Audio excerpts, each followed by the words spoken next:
everyone, I hope you're all doing well and having a lovely day. So today's video is going to be one that I mentioned a while ago that I wanted to do, and ever since it's been very highly requested and people have been asking when it's going to be up, when it's going to be live on my channel. So it's finally here today. So for quite a while now I've been planning on doing my new mum and baby essentials. Everything that I found useful, helpful, when Archie was a newborn, when I was a new mum, we were new parents, and he was a tiny little newborn baby that was so cute and small and cuddly. I really wanted to do this because when I was pregnant with Archie, I was always on YouTube trying to research things and try to find videos like this, and there weren't that many about. So I hope this is helpful if you're currently expecting a baby, or you have a newborn, or just this kind of thing interests you, as I know a lot of you are interested that aren't even pregnant right now. So yeah, I hope you enjoy it, and let's get straight into it. The first thing that I wanted to show you is definitely one of my top essential items that I would recommend, and it's the Angelcare monitor.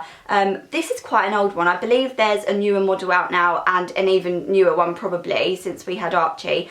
I'm not exactly sure of the model of this, but it still does a brilliant job and we still use it now. This is obviously the monitor part, and there's one that goes downstairs or into another room so you can hear them on it. But the bit I liked about it most is it comes with the sensor pad. So this senses your baby's movements and obviously more importantly their breathing. Cot death, sudden instant death syndrome is something that terrifies every new parent. I know some people think the sensor pads are going a little bit far, but to be honest, if it keeps my baby safe and keeps my mind at rest, then I am all for it. I don't want to go into too much detail because, like I said, I do keep rambling about it, but an alarm goes off if it doesn't sense your baby breathing, and then it alerts you obviously.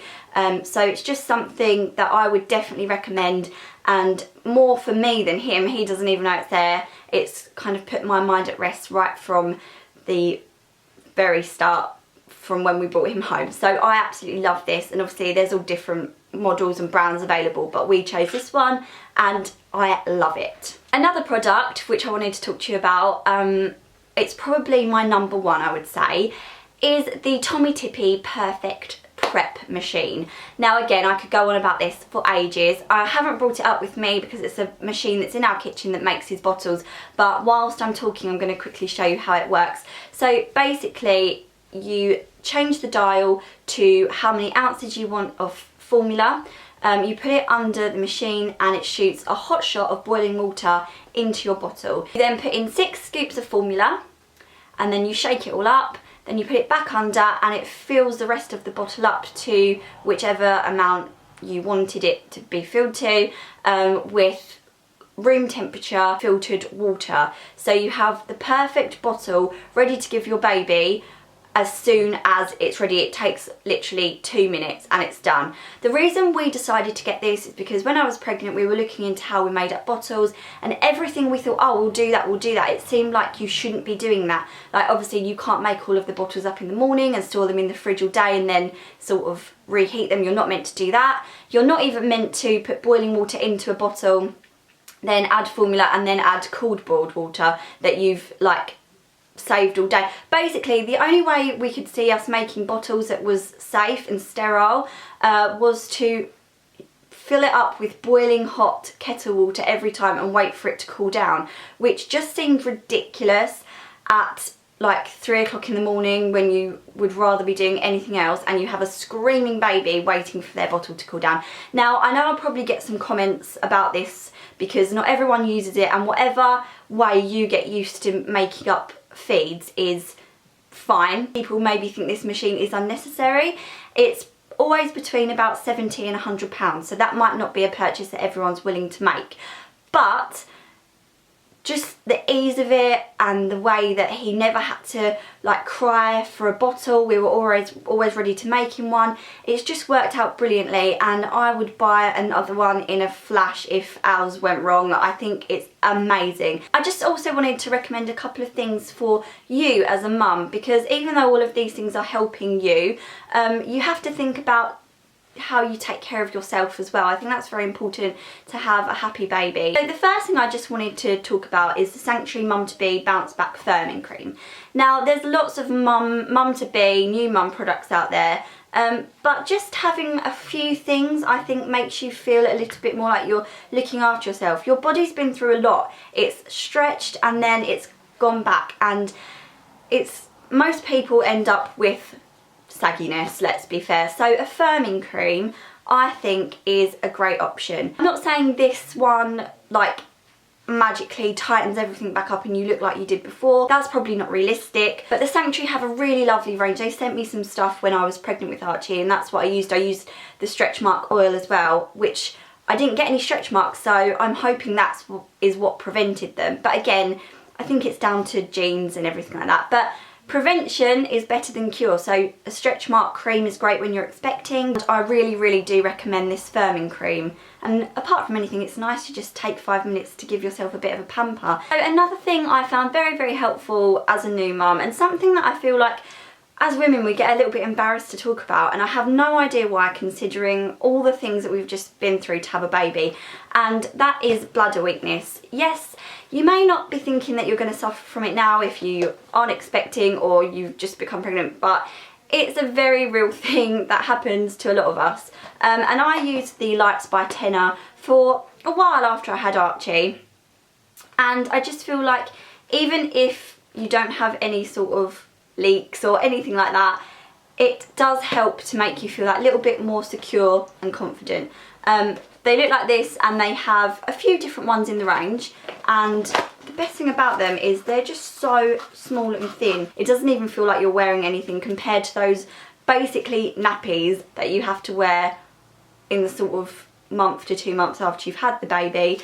When you use these, they just feel like nothing. They have the Feel Fresh technology, and obviously they're specially designed for light bladder weakness. Personally, I think it's good to just have some of these in the cupboard anyway, if you're getting to the later stages of pregnancy, or you feel like this might be something that could occur just after you've had the baby, then just have some in the cupboard to hand, then you don't have to worry at all. And of course, do your pelvic floor exercises, because that always helps. So I think these are fantastic and very helpful to new mummies. Back onto a few baby essentials. One thing that definitely did help Archie as opposed to us, did help us as well because it stopped the crying, are teething powders and teething granules. This is actually a new pack. We've used a couple of these up. He didn't use them all the time, but when he did start teething at about 4 to 5 months, these came in incredibly handy. I definitely found these good, as well as Bonjela. Bonjela really helps for teething, but their teeth just cause them so many problems, and it just drives them crazy. These come in just little sachets like this. You rip them open and then you just pour the powder. You should, well, I kind of try and put it on his gums, but that can be quite difficult. I think they just kind of chew it around in their mouth though, and it dissolves instantly. And for some reason he really likes these, which is lucky. I'm not sure if all babies would, but I think again, if you just have them to hand and try them, then at least you've got them. I always say it's better to just have everything there ready. If it doesn't work for you, it doesn't work for you, but if it does, brilliant, and then you know that you've got it. So these are the Ashton and Parsons infant powders, but I'll try and link below the granules that we've used because they were really good in the early days. So that's those.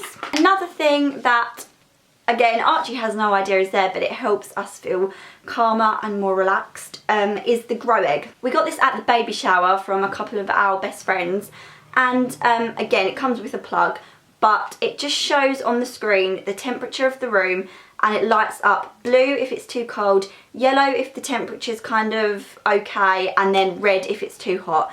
And we found this really helpful this summer. Obviously Archie was that bit older. We found it really good as well when he was a newborn in the August, September, October, because it was quite hot. So if it was too hot in our room, we knew that maybe we needed to put a light blanket on him instead of a warmer blanket, or just let him sleep in a vest if it was really hot. So these are really good to gauge the temperature. The one thing I would say is I always felt that it was reading higher than it actually was. So if it felt kind of nice room temperature to me, this said it was that bit too hot, but that could just be me personally, or it could be because it's trying to show you what is the best temperature for the baby. So we always tried to kind of adjust the temperature according to this, but I wouldn't freak out too much if it does just kind of tick over into too warm. All of the temperatures are on the back, and it's a really good product and I really like it. Talking of blankets, one that, okay, it's definitely not an essential, especially obviously this brand, but we have absolutely loved using them. And these are the Aiden and Anay blankets. I'm sure you say Aiden and Anay, but I could be wrong. There's actually one more blanket in this set. It comes with purple monkeys as well, but that's in the wash. We still use these now. They're just very, very soft, organic cotton muslins. But they're just much, much bigger. Like, they're absolutely huge. They're like blankets. We have used these for all occasions and all eventualities, from pram blankets, cot blankets, laying them out for him to play on, to lay on, to do tummy time on, obviously on something soft underneath.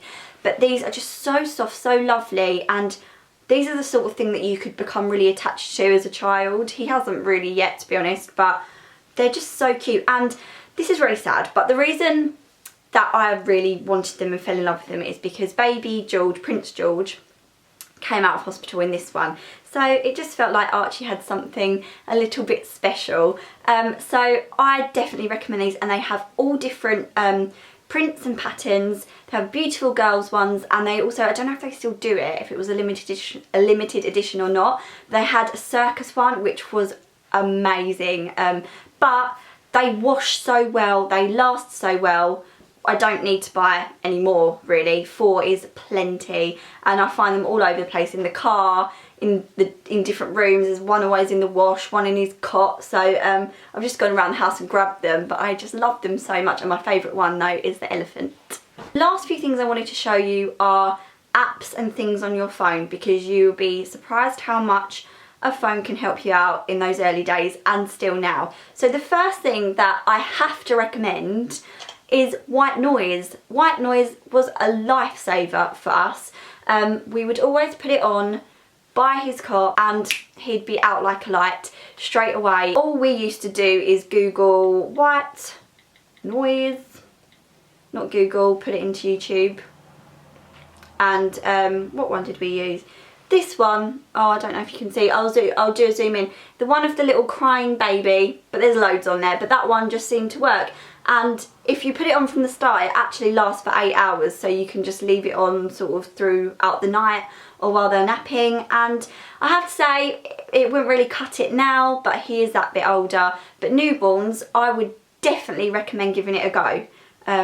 Our friends were like in awe and were shocked how well it worked. Also, one that I wanted to recommend was the Baby Centre. That is an app, just kind of has every question you could possibly ask. As a new parent, like, you're always Googling, which you probably shouldn't do. But when you ask something about baby, like a baby related thing, the Baby Centre is usually one of the first websites that come up. So there's all different pages of advice, and there's also a lot of things about developmental milestones, and you can see if they're kind of hitting those. And obviously I wouldn't just take everything, like use it as your Bible to go by. Every baby's different, and I could go on about that all day, but I found it a very helpful resource. Now, even now, all the way through since Archie was born, even before when I was pregnant, always used it. So the Baby Centre has been really great. The last app I wanted to talk about, this is one for if you are still pregnant. I may have mentioned this before, but I can't remember, so I thought I'd put it in again for any expecting mums right now, mums to be. My Baby Beat was the best app ever, but it does come with some warnings as well.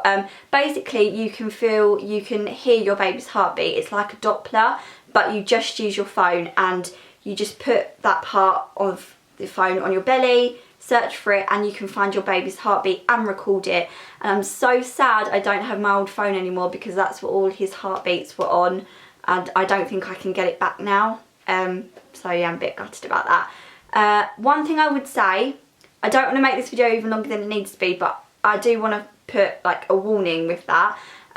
It takes a long time. You have to get really far into your pregnancy before you can hear it. I think my earliest was maybe 32 or 34 weeks. And I didn't have, like, I couldn't regularly find it until about 37, 38 weeks. And if you can find it, brilliant. If you can't find it, don't panic. But one thing I would say is don't ever put all of your trust in an app. If you're ever worried about your baby or the movements or anything, then contact your midwife, your hospital, whoever you've been told to contact if there's a problem. I'm not going to lie, in the sort of last week before he was born, I knew where he was, where his positioning was because of my midwife appointments. So I knew I could put the phone on a certain point of my belly and I would find his heartbeat. And it was incredible and it did put my mind at rest. But please don't ever put all of your faith in an app. That's all I would say, because I would feel awful if you did. But I would definitely recommend it for the fun and the enjoyment and the amazingness of when you do find it. It's just an incredible feeling. So that's just one for any expecting mums out there. Let me know what you thought of this video and please give it a big thumbs up if you liked it. I'm definitely planning on doing one of these for pregnancy, so pregnancy essentials, and also maybe an early toddler essentials or a young toddler essentials, because the things that he wants and needs now are a lot different to they were when he was a newborn. Let me know if you'd be interested in seeing those in the comments below, and also subscribe for more mummy and baby videos, and I'll see you in my next one.